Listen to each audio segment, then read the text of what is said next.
ഇരിക്കുന്നവർ കുറച്ച് ചേർന്നിരുന്നുള്ളൂ. ഇൻഷാ അല്ലാഹ് നമ്മൾ മജ്ലിസ് ഉടനെ തുടങ്ങും. അതുപോലെ ഇഅ്തികാഫിൻ്റെ നിയത്തോടെ ഇരിക്കും. നവൈത്തുൽ ഇഅ്തികാഫ ഫി ഹാദൽ മസ്ജിദി ലില്ലാഹി തആല. ചേർന്നിരുന്നോളിൻ. ദീൻ്റെ മജ്ലിസിൽ എത്രത്തോളം നമ്മൾ ചേർന്നിരിക്കുമോ അതനുസരിച്ച് നമ്മൾ കേൾക്കുന്ന കാര്യങ്ങൾ നമ്മളുടെ ഹൃദയത്തിലേക്ക് ഇറങ്ങും. ഇന്നലെയും പറയപ്പെടുകയുണ്ടായി, ദീനിൽ ഏറ്റവും പ്രധാനമായ കാര്യമാണ് അദബ് എന്ന് പറയുന്നത്. അല്ലേ? ദീന് മുഴുവൻ എന്താണ്? അദബാണ്. എല്ലാ കാര്യങ്ങളിലും നമുക്ക് ആദാബുകളുണ്ട്. അതുപോലെ നമ്മൾ തലബോടുകൂടി കേൾക്കുന്നു, ആഗ്രഹത്തോടു കൂടി. സാധാരണ മാന്മാർ പറയുന്നതാണ്, നമ്മൾ ഓരോരുത്തരും നമ്മൾ ആവശ്യക്കാരാണെന്നുള്ള നിലയിൽ കേൾക്കണം, മുഹ്താജായിട്ട് കേൾക്കുക. അപ്പം ചെറിയൊരു മജ്ലിസ്, ചെറിയ വാക്കുകൾ പോലും നമ്മളുടെ ഹൃദയത്തിൽ വലിയ പ്രതിഫലനം ഉണ്ടാക്കും. അല്ലാഹു തആല കബൂലാക്കുമാറാകട്ടെ. ചേർന്നിരുന്നോളൂ ഇൻഷാ അല്ലാഹ്. അൽഹംദുലില്ലാഹ്, അല്ലാഹു തആല നമ്മളെ കൂട്ടിയിരിക്കുന്നത് അള്ളാഹുവിന് ഏറ്റവും ഇഷ്ടപ്പെട്ട അവൻ്റെ ഭവനമായ പള്ളിയിലാണ്. മരണം വരെ അള്ളാഹുവിന് സുജൂദ് ചെയ്യുന്ന മസ്ജിദുമായിട്ടുള്ള ബന്ധം അല്ലാഹു തആല നമുക്ക് നിലനിർത്തി തരുമാറാകട്ടെ. അതുകൊണ്ട് നമ്മൾ ദീൻ്റെ പരിശ്രമത്തിൽ സാധാരണ നമ്മൾ പറയുന്നത് എന്താണ്? ദീൻ്റെ പരിശ്രമം ചെയ്യുന്നവരെ മസ്ജിദ് വാർ ജമാഅത്ത് എന്നാണ്. പള്ളിയുമായി ചേർന്ന് ബന്ധപ്പെട്ടുള്ള പരിശ്രമം ചെയ്യുന്ന ആളുകൾ എന്നാണ്. അല്ലേ? നമ്മളെല്ലാ പള്ളികളിൽ നിന്നും നമ്മൾ അഭിമുഖീകരിച്ച് നിൽക്കുന്നത് കഅബ ഷരീഫിലേക്കാണ്. കഅബ ഷരീഫിനെ കുറിച്ച് അല്ലാഹു തആല പറഞ്ഞു, ഇന്ന അവ്വല ബൈത്തിൻ ഉളിഅ ലിന്നാസി ലല്ലദീ ബിബക്കത മുബാറകൻ വഹുദൻ. അപ്പം എന്താണ്? ഹിദായത്തിൻ്റെ കേന്ദ്രമാണ് കഅബ ഷരീഫ്. ഇതേപോലെ തന്നെ നമ്മൾ ഓരോ പള്ളികളും അല്ലേ, ഈമാനുള്ളവർ, ഇന്നമാ യഅ്മുറു മസാജിദ് അല്ലാഹി മൻ ആമന ബില്ലാഹി വൽ യൗമിൽ ആഖിർ. ഈമാൻ്റെ അടയാളമാണ് അള്ളാഹുവിൻ്റെ ഭവനങ്ങളായ മസ്ജിദുകളെ ഇബാദത്തുകൾ കൊണ്ട് അലങ്കരിക്കുക, ദഅവത്ത് കൊണ്ട്. ബഹുമാനപ്പെട്ട റസൂലുള്ളാഹി സ്വല്ലല്ലാഹു അലൈഹി വസല്ലം തങ്ങളുടെ കാലത്ത് എന്തെല്ലാം അമലുകൾ കൊണ്ട് പള്ളി സജീവമായിരുന്നു. നമ്മളുടെ ഈ പരിശ്രമത്തിൽ കൂടി ആഗ്രഹിക്കുന്നത് ആ അമലുകൾ കൊണ്ട് നമ്മളുടെ ഓരോ പള്ളികളും സജീവമാകണം. പള്ളി വെറും നമസ്കാരത്തിൻ്റെ മാത്രമുള്ളതല്ല. നമസ്കാരത്തിൻ്റെ സമയമാകുമ്പോൾ എന്ത് ചെയ്യും? അവിടെ നമസ്കരിക്കും, അല്ലേ? ഖുർആൻ ഷരീഫ് ഓതും. അതുകൊണ്ടാണ് നമസ്കാരം മാത്രമല്ല, പള്ളിയിലേക്ക് നടന്നു വരുന്ന ഓരോ സ്റ്റെപ്സിനും എന്തുണ്ട്? പ്രതിഫലമുണ്ട്. പള്ളിയിൽ വന്ന് ഇഅ്തികാഫിൻ്റെ നിയത്തോട് ഇരിക്കുന്നതിന് എന്തുണ്ട്? പ്രതിഫലമുണ്ട്. പള്ളിയിൽ നമസ്കാരത്തെ പ്രതീക്ഷിച്ചിരിക്കുമ്പോൾ നമസ്കാരത്തിലായിട്ടുള്ള പ്രതിഫലം കിട്ടും. പള്ളിയിൽ നമസ്കാരത്തിന് ശേഷം അവിടെ തന്നെ ഇരിക്കുമ്പോൾ മലക്ക് ദുആ ചെയ്യും. എന്ത് ദുആ ചെയ്യും? അള്ളാഹു ഇവനെ പുറത്തു കൊടുക്കണേ, ഇവന് കരുണ ചെയ്യണം. ഇതെല്ലാം ബഹുമാനപ്പെട്ട റസൂലിൻ്റെ ഹദീസിൽ വന്നിരിക്കുന്ന കാര്യങ്ങളാണ്.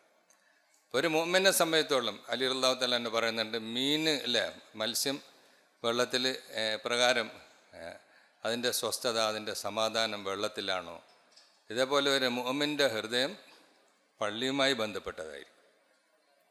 ഹദീസിലും വരുന്നുണ്ട്, ഇദാ റഅയ്ത റജുല യഅ്താദുൽ മസ്ജിദ് ഫശഹിദു ബിൽ ഈമാൻ ഔ കമാ ഖാല അലൈഹി സ്വലാത്തു വസ്സലാം. ഒരു മനുഷ്യൻ സ്ഥിരമായി പള്ളിയുമായി ബന്ധപ്പെടുന്നതായി കണ്ടാൽ അവൻ മുഅ്മിനാണെന്ന് നീ സാക്ഷ്യം വഹിച്ചുകൊള്ളു. ഈമാൻ്റെ അടയാളമാണ്. അള്ളാഹു നമുക്ക് തൗഫീഖ് തരുമാറാകട്ടെ. അതുകൊണ്ട് അൽഹംദുലില്ലാഹ്, ഇപ്പോൾ നമ്മൾ ഇന്നലെ മുതൽ ഇന്ന് വരെ ഈ സമയം വരെ ഇനിയും ഇൻഷാ അല്ലാഹ് അല്ലാഹു തആല ബാക്കിയുള്ള സമയം ആഫിയത്തോടു കൂടി നല്ല നിലയിൽ നമ്മുടെ അമലുകൾ പൂർത്തിയാക്കാൻ തൗഫീഖ് തരുമാറാകട്ടെ. ഇത് നമുക്കൊരു ശരിക്കും ഒരു ട്രെയിനിങ് പോലെയാണ്, അല്ലേ? ഇനി ബാക്കി നമ്മളെ ശേഷിക്കുന്ന ജീവിതം പള്ളിയെ ഏതെല്ലാം അമലുകൾ കൊണ്ട് സജീവമാക്കണോ ആ പരിശ്രമത്തിൽ നമ്മളുടെ ജീവിതം കഴിയണം. അല്ലാഹ് തൗഫീഖ് തരുമാറാകട്ടെ. അതേപോലെ തന്നെ ഹദീസിൽ വരുന്നുണ്ട്, ഒരു കാലം വരും, സയഅതി സമാനുൻ അലാ ഉമ്മത്തി ലാ യബ്ഖാ മിനൽ ഇസ്ലാമി ഇല്ല ഇസ്മുഹു വലാ യബ്ഖാ മിനൽ ഖുർആനി ഇല്ല റസ്മുഹു വമസാജിദുഹും ആമിറത്തും വഹിയ ഖറാബും മിനൽ ഹുദാ ഔ കമാ ഖാല അലൈഹി സ്വലാത്തു വസ്സലാം. എൻ്റെ ഉമ്മത്തിൽ അനധിവിദൂര ഭാവിയിൽ, നമുക്ക് പണ്ട് മദ്രസയുള്ളപ്പം നമ്മൾ നൂഹ് മൗലാന അല്ലാഹു തആല അദ്ദേഹത്തിൻ്റെ ഖബറിനെ പ്രകാശിപ്പിച്ചു കൊടുക്കുമാറാകട്ടെ, അന്ന് ഹദീസിന് അതിൻ്റെ അർത്ഥം എഴുതിയ അനധിവിദൂര ഭാവിയിൽ എൻ്റെ ഉമ്മത്തിൽ ഒരു കാലം വരും, അന്ന് ലാ യബ്ഖാ മിനൽ ഇസ്ലാമി ഇല്ല ഇസ്മുഹു, ഇസ്ലാമിൻ്റെ നാമമല്ലാതെ ശേഷിക്കുകയില്ല. ഇന്ന് അള്ളാഹു നമ്മളെ കാത്തുരക്ഷിക്കുമാറാകട്ടെ. നാമത്തിൽ പോലും മനസ്സിലാക്കാൻ പറ്റാത്തൊരവസ്ഥയിലാണുള്ളത്. അതിൻ്റെയും അപ്പുറത്തേക്ക് കടന്നു. വലാ യബ്ഖാ മിനൽ ഖുർആനി ഇല്ല റസ്മുഹു. ഇരിക്കുന്നവർ കുറച്ചും കൂടി ചേർന്നിരുന്നുള്ളൂ, അത് ഇടയിലുള്ള വിടവ് പൂർത്തിയാക്കിയിരുന്നുണ്ട്. ജസാക്കല്ല, അള്ളാഹ് നല്ല കൂലി തരുമാറാകട്ടെ. ഇടയിലുള്ള സ്ഥലം നമ്മുടെ ശത്രുവിന് വിട്ടുകൊടുക്കരുത്. വെളിയിലുള്ളവർ കുറച്ച് ചേർന്നിരുന്നോളൂ ഇൻഷാ അല്ലാ. നമ്മളെ മഹാന്മാർ വരുമ്പം നമ്മുടെ സദസ്സ് തന്നെ ഇൻഷാ അല്ലാ ആ സദസ്സിനൊരു ഗാംഭീര്യമുണ്ട്. നമ്മളാരും ഇഷ്ടപ്പെടില്ല ശൈത്താനെ നമ്മളെ ഇടയിൽ ഇരുത്താൻ. അതുകൊണ്ട് ആ ഒഴിവുള്ള സ്ഥലം പൂർത്തിയാക്കി ചേർന്നിരുന്നോളൂ. അപ്പോൾ ഖുർആനിൽ നിന്നും അതിൻ്റെ ലിപികളല്ലാതെ ബാക്കിയാകുകയില്ല. അത് ഓതാൻ, അത് പഠിക്കാൻ, അത് മനസ്സിലാക്കാൻ, അത് ജീവിതത്തിൽ പ്രാവർത്തികമാക്കാൻ, പരിശുദ്ധമായ ഖുർആൻ ഷരീഫിൻ്റെ സന്ദേശങ്ങൾ മറ്റുള്ളവരിലേക്ക് എത്തിക്കാൻ ഈ പരിശ്രമം ഇല്ലാതായി പോകും. അപ്പോൾ മസാജിദുഹും, അവരുടെ പള്ളികൾ ആമിറത്തുൻ വഹിയ ഖറാബു മിനൽ ഹുദ, കേമമായ നിലയിൽ കെട്ടിപ്പടുത്തതും അലങ്കരിച്ചതുമായിരിക്കും, പക്ഷെ അത് ഹിദായത്തിൽ നിന്നും ഖാലിയാകും. അള്ളാഹ് നമ്മളെ കാത്തിരക്ഷിക്കുമാറാകട്ടെ. പള്ളികൾ നമുക്കെതിരായിട്ട് സാക്ഷി നിൽക്കും. അല്ലാമ ഇക്ബാൽ അദ്ദേഹത്തിൻ്റെ കവിതയിൽ പറയുന്നുണ്ട്. അള്ളാഹ് നമുക്ക് പുറത്തു തരുമാറാകട്ടെ. അതുകൊണ്ട് നമ്മളിപ്പോൾ ഈ ജോഡ് കഴിഞ്ഞതിന് ശേഷം ഇൻഷാ അല്ലാഹ് നമ്മളുടെ നാടുകളിൽ പള്ളിയെ ഇബാദത്ത് കൊണ്ട്, നമ്മൾ പള്ളിയെ ഇബാദത്തുകൾ കൊണ്ട് അലങ്കരിക്കുകയും ദാവത്തിൻ്റെ പരിശ്രമം കൊണ്ട് നമ്മൾ അലങ്കരിക്കുകയും ചെയ്തു കഴിഞ്ഞാൽ നമ്മളും നമ്മുടെ വീട്, നമ്മളുടെ നാട്, ഇതെല്ലാം അള്ളാഹു തആല കാക്കും. അള്ളാഹുവിൻ്റെ അദാബിൽ നിന്നും കാക്കും. അള്ളാഹുവിൻ്റെ പള്ളികൾ ദാവത്ത് കൊണ്ട്, ഇബാദത്ത് കൊണ്ട്, താലും കൊണ്ട് അല്ലേ. ബഹുമാനപ്പെട്ട റസൂലുള്ളാഹി തങ്ങളുടെ കാലത്ത് പള്ളി ഏതെല്ലാം അമലുകൾ കൊണ്ട് സജീവമായിരുന്നോ ആ അമലുകൾ കൊണ്ട് നമ്മുടെ ഓരോ പള്ളികളും സജീവമാകണം. നമ്മളിതിൻ്റെ പരിശ്രമം കൊണ്ട് ആഗ്രഹിക്കുന്നതാണ്. അങ്ങനെ ആയിത്തീർന്നു കഴിഞ്ഞാൽ പിന്നെ നമ്മുടെ ബസാറുകളും നമ്മുടെ വീടുകളും, ബഹുമാനപ്പെട്ട റസൂലുള്ളാഹിയുടെ കാലത്ത് ബസാർ ഏത് അവസ്ഥയിലായിരുന്നു ആ നിലയിൽ നമ്മുടെ ബസാറുകളായി മാറും. മറ്റുള്ള ആളുകൾ വരും അവരുടെ ആവശ്യങ്ങൾ പൂർത്തിയാക്കുന്നതിന് വേണ്ടി, സാധനങ്ങൾ വാങ്ങിക്കുന്നതിന് വേണ്ടി. പക്ഷെ അവർ തിരിച്ചു പോകും എന്തുമായിട്ട്? ഈമാനുമായിട്ട് അല്ലേ. ഈമാൻ്റെ വസന്തം അല്ലേ, ഈമാൻ്റെ വസന്തം. കാരണം ഒരു മാഹൗലാണ്, ആ മാഹൗലിന് വലിയ അസറുണ്ട്. ഇപ്പം മഴ പെയ്തു കഴിഞ്ഞാൽ അതിൻ്റെ അസർ അതെല്ലാറ്റിലും ഉണ്ടാകും. തണുപ്പ് വന്നാലോ? തണുപ്പ് വന്നാൽ ആ നാട്ടിലെ ഏറ്റവും മുത്തക്കിയായ ആൾക്കും തണുപ്പ് അനുഭവപ്പെടും, ഏറ്റവും ഫാജിറായ മനുഷ്യനും ഫാസിക്കായ മനുഷ്യനും തണുപ്പ് അനുഭവപ്പെടും. ചൂട് വന്നാലോ? അതേപോലെ അനുഭവപ്പെടും. അതുകൊണ്ട് ഉലമാക്കൾ പറഞ്ഞ ദാവത്തിൻ്റെ ഒരു പ്രത്യേകത, നമ്മുടെ മിയാൻജി മെഹ്റാബ് റഹ്മത്തുള്ളാഹി പറയുമായിരുന്നു, ദാവത്ത് മൗസം കി തറഹ. ദാവത്ത് എന്ന് പറഞ്ഞാൽ എന്തുപോലെയാണ്? കാലാവസ്ഥ പോലെയാണ്. കാലാവസ്ഥയുടെ പ്രതിഫലനം എല്ലാറ്റിലും ഉണ്ടാകും അല്ലേ. ഉണങ്ങി വരണ്ട് കിടന്ന ഒരു പ്രദേശം, ഇലകളെല്ലാം എന്തായിരിക്കുന്നു? വാടിപ്പോയിരിക്കുന്നു. പക്ഷെ അത് 2-3 ദിവസം മഴ പെയ്ത്, ഒരു കവി പറയുന്നുണ്ട്, ഈ 2 दिन में क्या माजरा हो गया ജംഗിൾ ക ജംഗിൾ ഹരാ ഹോ ഗയാ. 2-3 ദിവസം മഴ കഴിയുമ്പോഴത്തേക്ക് പിന്നെ അവിടെ എല്ലാം നോക്കുമ്പോൾ എന്താണ്? കണ്ണിന് കുളിർമ ഉണ്ടാകും. നമ്മളെ ഫാറൂഖ് സാഹിബ് പറയാറുണ്ട് അല്ല, ലോകത്ത് ഇരുള് നീങ്ങുന്നതിന് വേണ്ടി അള്ളാഹു തആല സൂര്യൻ്റെ ഏർപ്പാടിന് വെച്ചിട്ടുണ്ട്. അപ്പോൾ ഭയങ്കരമായ കൂരിരുട്ട്, സൂര്യൻ ഉദയം ചെയ്യുന്നതിനോടുകൂടെ ഇരുള് നീങ്ങും.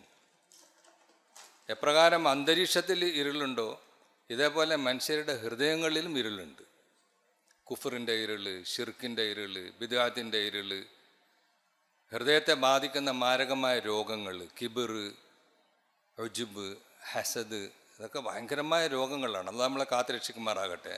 ഇപ്പോൾ ഹൃദയത്തിൻ്റെ ഇരുള് നീങ്ങുന്നതിനുള്ള വഴി നുബുവത്തിൻ്റെ പരിശ്രമമാണ്. ബഹുമാനപ്പെട്ട റസൂലുള്ളാഹി തങ്ങളെ അല്ലാഹു തആല യാത്രയാക്കിയപ്പോൾ അതിന് മുൻപുള്ള ജാഹിലിയത്തിൻ്റെ, ലലാലിയത്തിൻ്റെ ഇരുളുകൾ അല്ലാഹു തആല നബിതങ്ങളുടെ വരവോടുകൂടി, തങ്ങളെ യാത്രയാക്കിയതോടുകൂടി, തങ്ങളുടെ പരിശ്രമത്തോടുകൂടി 23 വർഷം കൊണ്ട് ഏത് നിലയിൽ ഇരുളുകൾ നീങ്ങിയെന്ന് വെച്ച് കഴിഞ്ഞാൽ മുനാഫിഖീങ്ങൾക്ക് പോലും ഹൃദയത്തിൽ ഈമാൻ ഇല്ല, എന്നാൽ അത് പ്രകടമാകുന്നില്ല. അങ്ങനെയുള്ള മുനാഫിഖീങ്ങൾക്ക് പോലും മദീനയിൽ ജമാഅത്തായിട്ടുള്ള നമസ്കാരം, നിസ്കരിക്കില്ല എന്നല്ല, ജമാഅത്തായിട്ടുള്ള നമസ്കാരം ഉപേക്ഷിക്കുക എന്നുള്ളത് പ്രയാസമായിരുന്നു. നമുക്ക് എത്രയോ ആളുകൾ അറിയാം, മുനാഫിക്കാന്നൊന്നും പറയുന്നില്ല, അത് നമ്മളെല്ലാവരെയും കാത്തിരക്ഷിക്കട്ടെ. പക്ഷെ ബാങ്കിൻ്റെ ശബ്ദം കേട്ടിട്ട് പള്ളിയിൽ പോകാൻ സാധിക്കുന്നില്ല അല്ലേ, മുസ്ലിമാന്ന് പറയുന്ന നമ്മൾ. അപ്പോൾ എന്താണ്? ആ ഈമാൻ്റെ പരിശ്രമം നടക്കുമ്പം ആ നാടുകളിലെ അവസ്ഥകളുണ്ടാകും. അതുകൊണ്ട് ഇൻഷാ അല്ലാഹ് നമ്മളുടെ ഇതിന് പിരിഞ്ഞതിന് ശേഷം, ഇപ്പോൾ അടുത്ത സംസാരത്തിന് ശേഷം നമ്മളുടെ അസായിമുണ്ടാകും. അതിൽ നമ്മളെല്ലാവരും പങ്കുകൊള്ളണം. തയ്യാറല്ലേ ഇൻഷാ അല്ലാഹ്?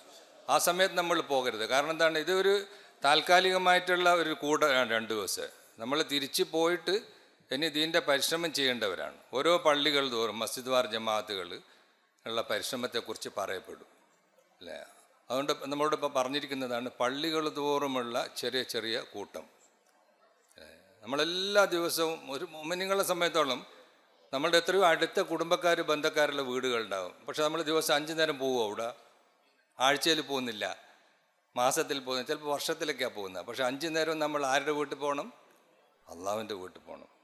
അത് മറന്നു പോകാൻ പാടില്ല. അതിന് വേണ്ടിയിട്ട് വലിയ ശബ്ദത്തിൽ നമ്മൾ ചെവിയിൽ കേൾപ്പിക്കുന്ന തരത്തിലുള്ള അല്ലേ ശബ്ദത്തിൽ നമ്മളെ കേൾപ്പിക്കുന്നുണ്ട് അല്ലേ. ആ പള്ളിയിലേക്ക് നമ്മൾ പോകുന്നത്, ആ യാത്ര, ആ ചലനം, ആ വുളു ചെയ്യുന്നത്, ആ വുളുവോടുകൂടി പള്ളിയിലേക്ക് പോകുന്നത്, ഇതിനൊക്കെ അല്ലാഹു തആല വലിയ പ്രതിഫലമുള്ളതാക്കി, വലിയ പ്രതിഫലമുള്ളതാക്കി, ഈമാൻ്റെ അടയാളമാക്കി.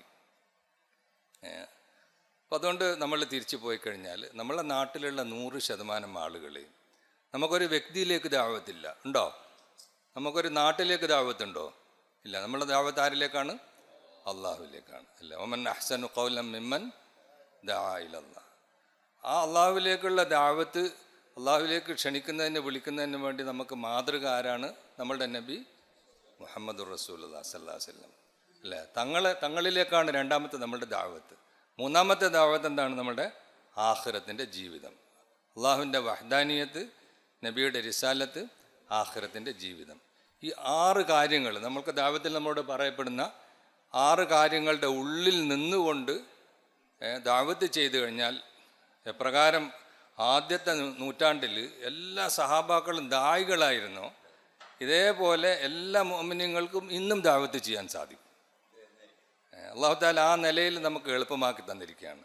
അതുകൊണ്ട് ഇൻഷാ അല്ലാഹ് നമ്മളിപ്പോൾ അടുത്ത മജ്ലിസ് കഴിഞ്ഞതിന് ശേഷമുള്ള അസായിമിൽ ഓരോ പള്ളികൾ തോറും ആ പള്ളിയുമായി ബന്ധപ്പെട്ട പ്രദേശങ്ങൾ, ആ പ്രദേശങ്ങളിലുള്ള വീടുകൾ, ആ വീടുകളിൽ നമ്മൾ എന്ത് ചെയ്യണം?